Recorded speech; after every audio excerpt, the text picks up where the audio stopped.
कभी कभी कुछ चीज़ें दिखने में जितनी साधारण लगती है उतनी हकीकत में नहीं होती।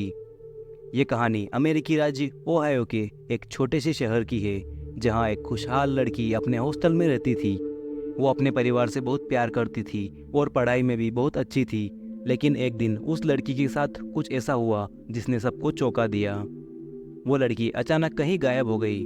उसका कमरा बिल्कुल साफ था, वहाँ कोई भी संघर्ष के निशान नहीं थे, मानो वो हवा में कहीं गायब हो गई हो। उस लड़की का परिवार और पुलिस परेशान थे। उन्होंने हर जगह ढूंढा पर कुछ पता नहीं चल सका। जिसके कुछ समय बाद एक चौंकाने वाली खोज ने इस पूरे मामले को एक नया मोड़ दे दिया। आखिर ये खोज क्या थी? क्या पुलिस कभी सच का पता लगा पाई? और क्या वो लड़की कभी वापस आई? ये एक ऐसी गुत्थी थी जिसे सुलझाने में 17 साल लग गए। इस वीडियो में हम आपको उस लड़की के रहस्यमय तरीके से गायब होने और चौंकाने वाले खुलासे के बारे में बताएंगे, इसलिए वीडियो पर आखिर तक बने रहें। और अगर आप हमारे इस चैनल पर नए हैं तो कृपया चैनल को सब्सक्राइब कर लीजिए और साथ ही हमारे अगली वीडियो के नोटिफिकेशन के लिए बेल आइकन को प्रेस करना ना भूलें। जेसिका किन, जिसका जन्म 24 सितंबर 1975 को अमेरिकी राज्य ओहायो के कोलंबस शहर में हुआ था। वो अपने माता पिता रेबेका और जेम्स किन की इकलौती संतान थी। जेसिका एक बहुत ही प्रतिभाशाली लड़की थी जिसे सिंगिंग, डांसिंग और अपना खुद का म्यूजिक बनाना पसंद था। वो एक बहुत ही अच्छी चीयर लीडर भी थी। जेसिका बहुत होशियार थी और उसे स्कूल जाना बहुत पसंद था। वो अक्सर पढ़ाई करती थी और कड़ी मेहनत करती थी और यहाँ तक कि वो ऑनर रोल में भी थी। वो अपने स्कूल में फेमस थी। उसके बहुत सारे दोस्त थे और उसके सभी साथी उसे बहुत पसंद करते थे। उसका व्यवहार भी बहुत अच्छा था। वो शायद ही कभी खुद को मुसीबत में डालती थी। उसके दोस्तों ने उसे एक मज़ेदार, मिलनसार, बहुत ही मिलनसार और एक केयरिंग पर्सन के रूप में डिस्क्राइब किया। जेसिका को जानवरों से बहुत लगाव था और वो जूलॉजी की पढ़ाई करने के लिए कॉलेज जाने की योजना बना रही थी। लेकिन दुर्भाग्य से जब वो 15 साल की हुई तो उसकी जिंदगी एक 18 वर्षीय सीन थॉमसन नाम के लड़के से मिलने के बाद सबसे बुरे दौर से गुजरी। सीन थॉमसन एक रूढ़िवादी बुरा लड़का था। उसने अपना स्कूल छोड़ दिया। वो खुद को बहुत मुसीबत में डालता रहता था और आमतौर पर जेसिका पर उसका बहुत बुरा प्रभाव था। उसके बारे में ये अफवाह थी कि उसे छोटे मोटे अपराध करने के लिए गिरफ्तार भी किया गया था, लेकिन इस बात की कोई पुष्टि नहीं है कि उसने वास्तव में वो अपराध किए थे या नहीं। उसके साथ डेटिंग शुरू करने के बाद जेसिका की पूरी पर्सनालिटी और नेचर बदल गया। उसने पढ़ाई करना बंद कर दिया, स्कूल जाना छोड़ दिया, अपनी कक्षाएं छोड़ दी और उसके ग्रेड गिरते गए। वो पहले जैसी अच्छी तरह से बिहेव नहीं करती थी। वो अपने पेरेंट्स और टीचरों के खिलाफ विद्रोह करती थी और उसने चीयर लीडिंग भी छोड़ दी थी, जो वो पहले करना पसंद करती थी। समय के साथ वो पूरी तरह से सीन के प्रति आसक्त हो गई और वो बस अपने दोस्तों से उसके ही बारे में बात करती थी। जेसिका के दोस्त सीन को पसंद नहीं करते थे, लेकिन सीन उसे बहुत खुश रखता था। इसलिए जेसिका के दोस्तों ने अपनी ज्यादातर नकारात्मक राय अपने तक ही सीमित रखी। जेसिका के माता पिता भी सीन को बिल्कुल पसंद नहीं करते थे, क्योंकि उनकी बेटी पर उसका बहुत बुरा प्रभाव पड़ रहा था। क्योंकि उम्र के अंतर का उनके प्रति नापसंदगी से कोई लेना देना नहीं था। साथ ही ये भी अफवाह थी कि जेसिका के पेरेंट्स का सीन को नापसंद करने का एक कारण नस्लवाद भी था, क्योंकि उसका रंग काला था। इस बात का भी कोई ठोस सबूत नहीं है कि उसके माता पिता उसकी नस्ल के कारण उसे नापसंद करते थे, लेकिन कुछ स्रोतों में ये अनुमान लगाया गया है, क्योंकि ये मामला 90 के दशक की शुरुआत में हुआ था, जब अमेरिका में नस्लवाद आज की तुलना में बदतर था। उसके माता पिता को लगा कि सीन जेसिका के जीवन के हर पहलू को बर्बाद कर रहा है। जेसिका के ग्रेड गिर रहे थे, वो पढ़ाई नहीं कर रही थी, उसे क्लब और स्कूल के बाद की गतिविधियों में कोई दिलचस्पी नहीं थी और उसने कॉलेज जाने की अपनी इच्छा पूरी तरह से खो दी थी। उसकी सोशल लाइफ खराब हो रही थी और उसके माता पिता के साथ उसका रिश्ता भी खराब हो रहा था। जेसिका ने अपने पेरेंट्स की बात सुनना बंद कर दिया था। वो और उसकी माँ लगातार बहस करने लगे थे, जबकि उन्होंने इससे पहले कभी भी बहस नहीं की थी। उसकी माँ ने उसे सीन से मिलने से मना करने की कोशिश की, ये कहते हुए कि जब तक वो अपने ग्रेड वापस सुधार नहीं लेती तब तक उसे सीन से मिलने की अनुमति नहीं है। हालांकि उस प्रतिबंध को बनाए रखना थोड़ा मुश्किल था, क्योंकि वो हर दिन हर मिनट जेसिका क्या कर रही थी ये नहीं देख सकती थी। उसके माता पिता वास्तव में उसके लिए सबसे अच्छा चाहते थे, लेकिन एक युवा हार्मोनल टीनेजर होने के कारण जेसिका को ऐसा लगता था कि उसके माता पिता उसे खुश नहीं देखना चाहते हैं। वो आखिरकार एक ऐसे लड़के के साथ थी जिसे वो वास्तव में पसंद करती थी और उसके साथ ही रहना चाहती थी, और उसे ऐसा लगता था कि उसके माता पिता उससे वो खुशी छीनने की कोशिश कर रहे हैं। जेसिका अक्सर अपने दोस्तों से कहती थी कि वो अपनी माँ से कितनी नफरत करती है और वो चाहती थी कि वो बस इन सब से कहीं दूर भाग जाए। लेकिन ऐसा नहीं हो सकता था क्योंकि उसके पास जाने के लिए कोई जगह नहीं थी और उसे नहीं पता था कि अगर वो अपने घर से भाग गई तो वो कहाँ जाएगी और क्या करेगी। आखिरकार उसकी माँ अपनी बेटी को अपना जीवन बर्बाद करते हुए देखकर थक चुकी थी, जिसके बाद उसकी माँ ने उसे स्ट्रगलिंग गर्ल्स के एक स्कूल में भेज दिया जिसे हकलबेरी हाउस कहा जाता था, जो कि ओहायो के वेस्ट जेफरसन में स्थित है। जेसिका को उसकी इच्छा के विरुद्ध वहां जाने के लिए मजबूर नहीं किया गया था। वो खुद ही वहां जाना चाहती थी ताकि वो कुछ समय के लिए अपने माता पिता से दूर हो सके और बस अकेली रह सके। लेकिन उसे वहां लंबे समय तक रहने की अनुमति नहीं थी। शायद उसे केवल 1 महीने या उससे भी कम समय के लिए वहां रहना था। जिसके बाद 4 मार्च 1991 को वो स्ट्रगलिंग गर्ल्स के लिए बने घर में चली गई और उसका जीवन तुरंत ही सही रास्ते पर आ गया। ऐसा लग रहा था कि वो अब वापस सीन से मिलने से पहले वाली लड़की में बदल रही थी। उसकी सोशल लाइफ फिर से शुरू हो रही थी। उसने वहाँ नए दोस्त बनाए। वो अब मुसीबतों से दूर रह रही थी और किसी के भी खिलाफ प्रोटेस्ट नहीं कर रही थी। वो फिर से दयालु और सम्मानजनक हो गई थी और अब उसके ग्रेड्स में भी बहुत सुधार हो रहा था। इससे उसके माता पिता को विश्वास हो गया कि उसका बॉयफ्रेंड सीन ही वास्तव में वो कारण था जिसकी वजह से वो इतने नेगेटिव तरीके से बदल रही थी। हालांकि वो अभी भी सीन से जुड़ी हुई थी और केवल फ़ोन के जरिए ही संपर्क में थे। लेकिन जैसा कि उस समय फ़ोन इतनी विकसित प्रणाली नहीं थी, इसलिए उनकी बात कभी कभार ही हो पाती थी। एक बार 15 मार्च के दिन उसने सीन को फ़ोन किया और वो दोनों कुछ देर तक फ़ोन पर बात करते रहे, लेकिन उनकी बातचीत एक बड़े झगड़े में बदल गई, जिसकी वजह से कॉल पर ही उनका ब्रेकअप हो गया। इसकी कोई जानकारी नहीं थी कि वो किस बात पर बहस कर रहे थे। अपने ब्रेकअप के बाद वो बहुत दुखी महसूस करने लगी। ये उसका पहला बॉयफ्रेंड था जिसे वो वास्तव में पसंद करती थी और अब वो दोनों अलग हो चुके थे। खुद को महसूस करने के लिए वो बस बाहर जाकर कुछ मौज मस्ती करना चाहती थी और अपने दिमाग को शांत करने के लिए खुद के लिए कुछ समय निकालना चाहती थी। हकलबेरी हाउस से बहुत दूर एक मॉल था और उसने वहां की अपनी एक फ्रेंड से कहा कि वो थोड़ी देर के लिए मॉल जा रही है और वो जल्द ही वापस आ जाएगी। वो शाम 6 बजे के आसपास घर से निकली और बस स्टॉप की ओर चली गई। ये आखिरी बार था जब किसी ने जेसिका को जिंदा देखा था। इसके बाद जेसिका वापस कभी नहीं लौटी। 15 मार्च की रात 11 बजे हकलबेरी के कर्मचारी घर के चारों ओर चक्कर लगा रहे थे ताकि ये सुनिश्चित किया जा सके कि सभी लड़कियां ठीक है और अपने रूम में सो रही है। लेकिन जब उन्हें पता चला कि जेसिका वहां नहीं है तो उन्होंने उसके माता पिता को फोन करके पूछा कि क्या वो उनके साथ है या उन्हें पता है कि वो कहाँ गई है। जेसिका की माँ रेबेका ने उन्हें बताया कि उसने कुछ समय से जेसिका को नहीं देखा और उससे बात भी नहीं की, जिसके बाद उन्हें चिंता होने लगी और उन्होंने आसपास हर जगह पर जेसिका की तलाश करी, लेकिन किसी को भी वो नहीं मिली। अब आधी रात हो चुकी थी और जेसिका को आखिरी बार बस स्टॉप पर बस के आने का इंतजार करते हुए देखा गया था, जिसका मतलब है कि उसे आखिरी बार देखे या उससे बात किए हुए 6 घंटे हो चुके थे। इसके अगले दिन पुलिस को उसकी गुमशुदगी की रिपोर्ट दर्ज कराई गई। बाहर से देखने पर पुलिस को लगा कि जेसिका के खुद ही भाग जाने की बहुत संभावना है, लेकिन उसकी मां ने इस सिद्धांत का जोरदार खंडन किया और कहा कि जेसिका कभी भाग नहीं सकती। वो उस तरह की टीनेजर नहीं है और उसके पास जाने के लिए कोई और जगह नहीं है। हालांकि जेसिका के विद्रोही व्यवहार, स्कूल न जाने और हाल ही में मुसीबत में पड़ने के ट्रैक रिकॉर्ड को देखते हुए ये ज्यादा आश्चर्यजनक नहीं था कि वो भाग गई होगी। उसने अपने दोस्तों से भी भागने के बारे में ये सभी दावे किए थे। पुलिस ने उसके दोस्तों से पूछताछ की और जब उनसे पूछा गया कि अगर जेसिका भाग जाती तो वो कहाँ जाती, इस पर उन सभी ने बताया कि अगर वो भाग जाती तो वो अपने बॉयफ्रेंड सीन थॉम्सन के पास ही जाती, लेकिन वो अब उसका एक्स बॉयफ्रेंड है। लेकिन उसकी माँ रेबेका जानती थी कि वो इस समय सीन से दूर थी, जो कि उसके जीवन का नकारात्मक प्रभाव था। अगर वो अब सीन के साथ नहीं है तो वो विद्रोह क्यों करेगी और अचानक बिना किसी को बताए कहीं भी क्यों भाग जाएगी। पुलिस ने सोचा कि शायद वो शुरू में मॉल जाना चाहती थी, लेकिन फिर अचानक उसने और सीन ने एक दूसरे से संपर्क किया और उन्होंने किसी कारण से मिलने का फैसला किया। शायद वो पर्सनली बात करना चाहते थे और फिर से साथ आना चाहते थे, या शायद एक दूसरे से आखिरी बार मिलना चाहते थे, या कोई और वजह हो सकती थी।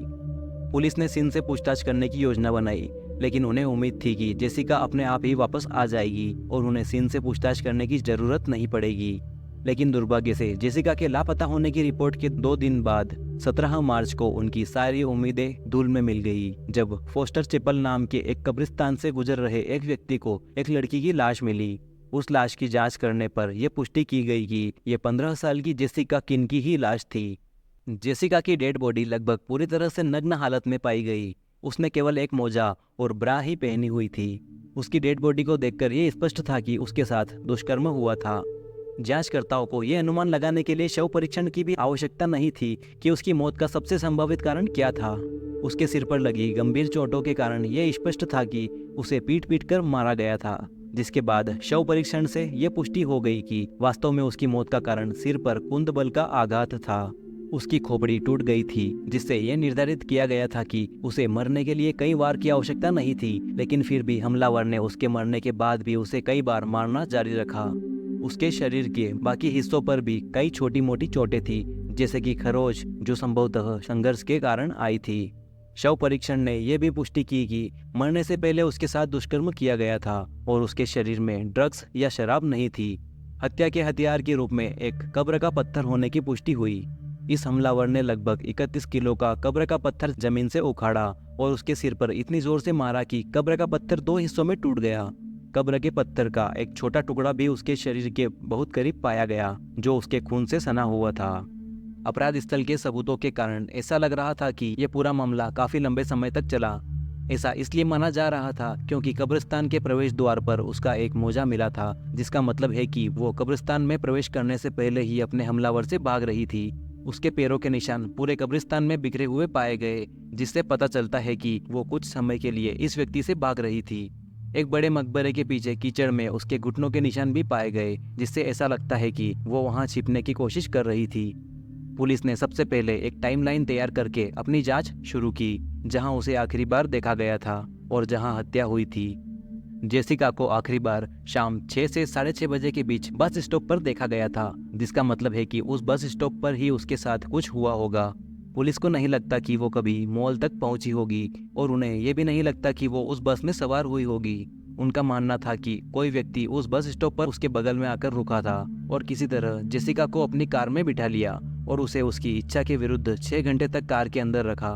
उन्हें लगा कि शायद वो उस व्यक्ति को जानती थी और अपनी मर्जी से कार में बैठ गई थी, या अगर वो कोई अजनबी था तो शायद उसने उसे मॉल तक पहुंचाने का ऑफर दिया होगा, या शायद उसे किसी तरह कार में बिठाने के लिए धोखा दिया होगा, या शायद किसी ने जबरदस्ती उसे कार में घुसने के लिए मजबूर किया होगा।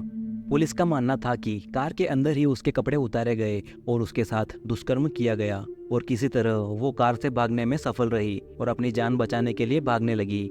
उन्हें लगा कि वो उस लंबे कच्चे रास्ते से भागकर उस फार्म हाउस तक पहुंची, जो उसके घर से ज्यादा दूर नहीं था। हालांकि वो समय पर वहां नहीं पहुंच पाई और चूंकि उसका हमलावर उसके करीब आ रहा था, इसलिए उसने छिपने की कोशिश करने के लिए कब्रिस्तान की ओर रुख किया। पुलिस को यह भी लगता है कि वहां घना अंधेरा था और देखना मुश्किल था, इसलिए वो संभवतः गेट के खंभे से टकरा गई, जिससे वो पीछे की ओर गिर गई और इसी तरह उसका हमलावर उसे पकड़ने में सफल हो गया। लेकिन ये पूरा अनुमान सच्चाई से बहुत दूर था। अब पुलिस के लिए अपराध के पीछे का मकसद तलाशने का समय आ गया था।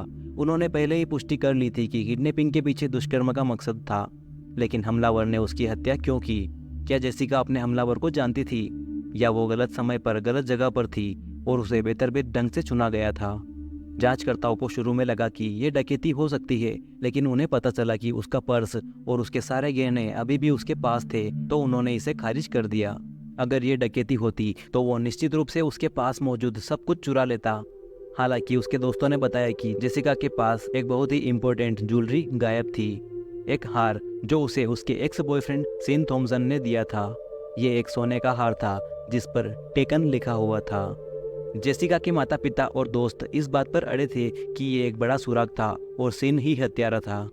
जेसिका की माँ रेबेका ने पुलिस को सीन और जेसिका पर उसके भयानक प्रभाव के बारे में सब कुछ बताया।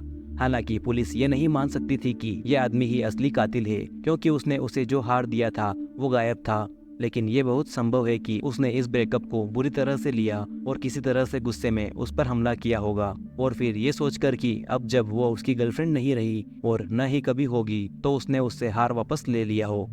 लेकिन ये भी बहुत संभव है कि उसने घर से निकलने से पहले ही हार उतार दिया हो, क्योंकि उस दिन से पहले ही उनका ब्रेकअप हो चुका था। फिर भी उन्हें ये सुनिश्चित करने के लिए सीन से जाकर पूछताछ करनी पड़ी।